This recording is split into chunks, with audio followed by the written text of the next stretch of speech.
Defense weapons, primary, sidearms. Do you carry? I'm Jason Stone, and this is Shooting from the Hip.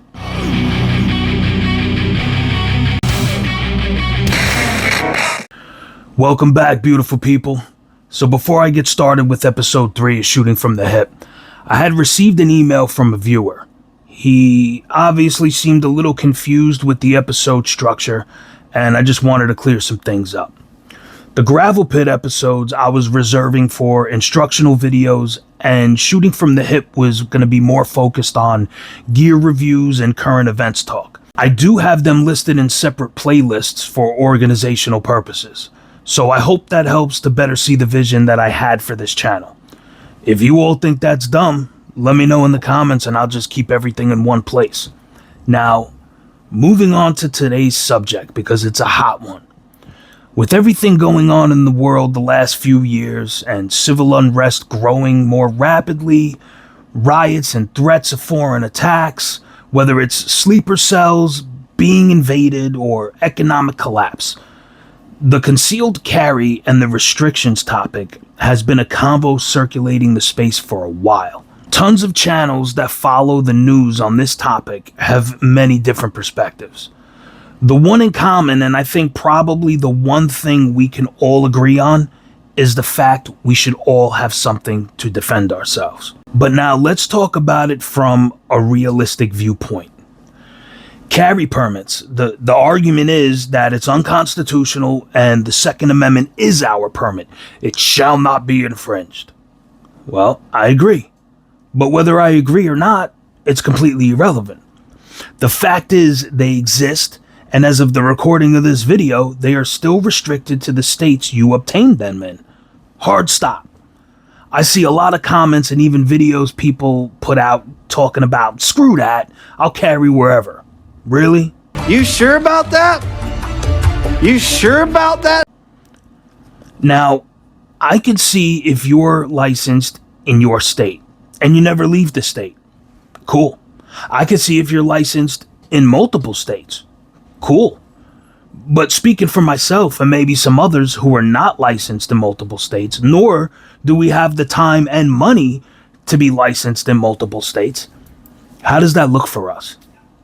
Do we just become felons? Do we just say screw it and pray we don't get caught?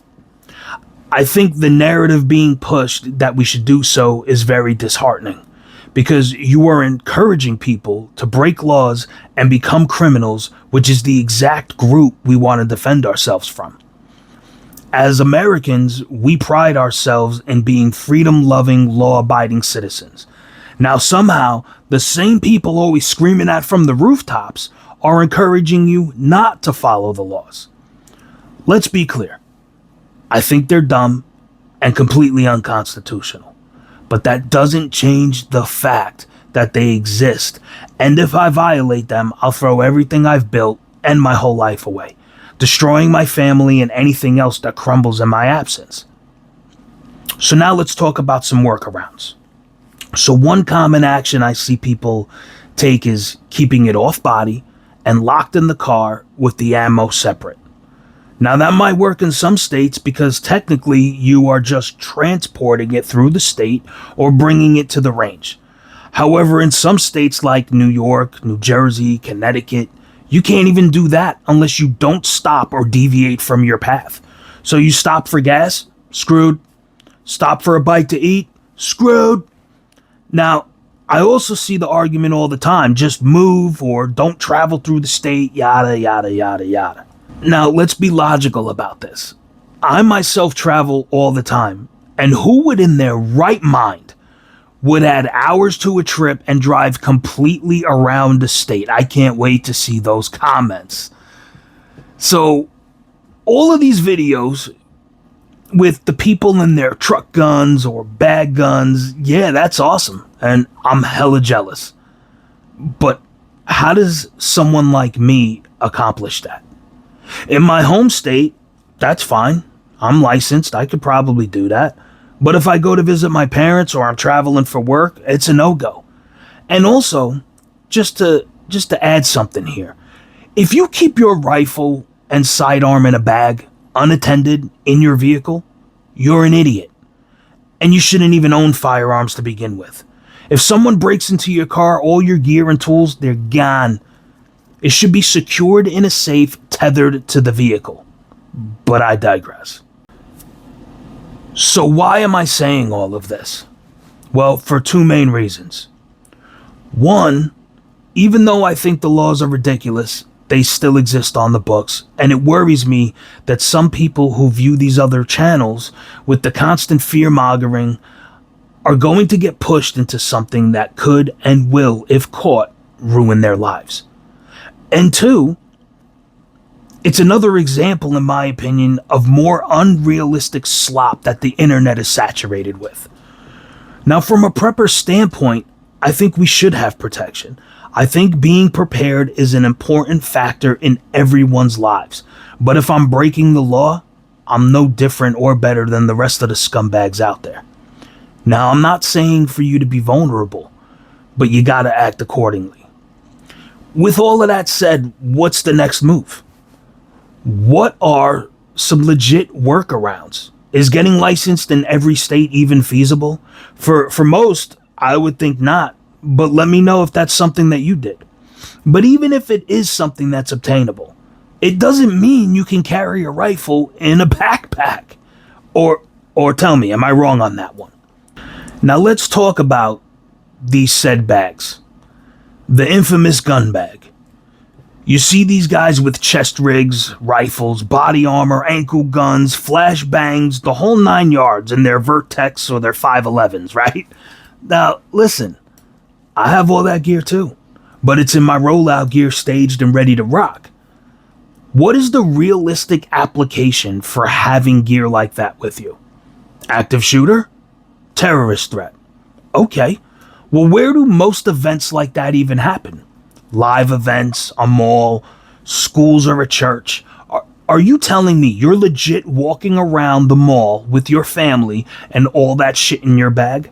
Doubtful. Okay. The rebuttal to that, right? No, Stone, I keep it in my car. Okay, I'm listening. Tell me, how are you getting to the car? You think the bad guys are gonna just let you mosey on out? I'll be right back, guys. I don't think so. Besides, if you did get out and made it to your vehicle, are you really gearing up, telling your wife and kids to stay put and you're heading back in? I mean, if you are, my hat's off to you, sir. Or ma'am. But those days are done for me, and I'd be more concerned with getting my family the hell out of there than going back into a hot zone and risking my life while my family sits in a car scared to death. Now, here's the other argument.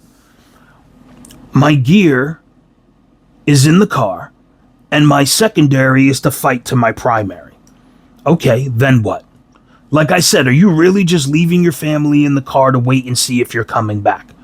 What am I doing? I'm handing my 15-year-old son my secondary while my wife pulls hers out and saying, hold the car down, guys, I'll be back in 5. Again, not realistic. This isn't Baghdad or Afghanistan, at least not yet. And most malls, you can't even carry in. Most concerts and churches, you can't carry in. So if you do, something goes down. How are you explaining why you had it in the first place? Never mind the fact you have a full infantryman loadout. Like, I know. I'd rather be judged by 12 than carried by 6, right? So what you're telling people is either risk dying or risk going to jail. Got it. So what then? What other options do we have? From my perspective, not many. At least not legal ones. So what should we do? We apparently have bills and things in the works to make it legal to carry across state lines, which I doubt will ever happen. If they did that, the states would lose a ton of revenue. And we can't have that. They need your money. Come on now. If you're looking for me to give you alternatives, I don't have them. I'm in the same boat most of you are in. So who has an answer? Start the convo in the comments because I am curious. Am I the only one that feels that way? Do you think I'm crazy for even saying everything that I just did? Or do you laugh too when the guy opens his bag, pulls out the little 300 blackout with his foldable stock, has body armor in the bag, a plate for the bag, chest rig, 7 mags, gas mask, but yet doesn't have a cleaning kit or any filters for the mask? I'm just saying. You know, after my last EDC work bag video, I revamped my get home bag, added some things and changed the bag out. I just got a mystery ranch bag sent to me that I'm going to try out for a few, and I went from a 20 liter to a 30 liter. And I got to say, I like having a little extra space. I will do a full review on the bag in another video, but as I was adding certain items into the bag, I realized something again. If I had to travel to, I don't know, Massachusetts for work, which for me is about a 4.5 hour drive with traffic, that's a 3-day walk if I don't stop, I might add, to get home. I can't have my secondary or primary in that state, and in fact, I have to drive through New Jersey and Connecticut to get there. So that means my shit's staying home. Or I'm riding dirty. That's walking 3 days through obviously what would be a disaster if something happened to that effect where vehicles don't work, right? So what would you do? Now, of course, I have other defense mechanisms, but I'm most certainly outgunned if that is the scenario I'm faced with. So what is a law-abiding citizen to do at that point? I guess that's the question a lot of people are asking themselves. Again, or is it just me? Now, if you watched my last video, I have plenty to sustain me for a few days. But what happens if I'm in the process of being robbed? Which brings me to another scenario, the gray man scenario. Gray man. In my opinion, it's another unrealistic concept. Like, let's be serious about it. The guy wearing the GBRS group hat, 5'11 boots, Vidcos flannel, and is carrying a Vertex backpack. Nah, he's definitely unarmed and not worth checking for supplies, right? Let's be real about it. If you're hungry, thirsty, or desperate, it doesn't matter if you have a mystery ranch or a Jansport. You're a target. Period. Don't fool yourself and think you're under the radar, because you're giving yourself a false sense of security, and you will end up complacent and lacked in your situational awareness. Now, I'm not going to apologize if I hurt some feelings today with what I'm saying. If I'm being completely honest with you, if you feel some type of way about this, then your feelings deserve to be hurt. I am under no illusions here. Bad things happen to good people, and bad people will always exist. I've seen how dark this world can be, and I know it's a shitty situation to even think about. I guess my real question to all of you is, in the words of Batman, do you die a hero, or do you live long enough to see yourself become the villain? Do we break the laws that were set by people who walk around with armed guards, or do we follow them and become victims of the environment they created? How do we change any of this? Can we change any of this? Someone once said it just takes one person to fire the first shot. But what's the outcome of that? I wish I knew. Stay frosty, people. I'm Jason Stone, and I'm Oscar Mike.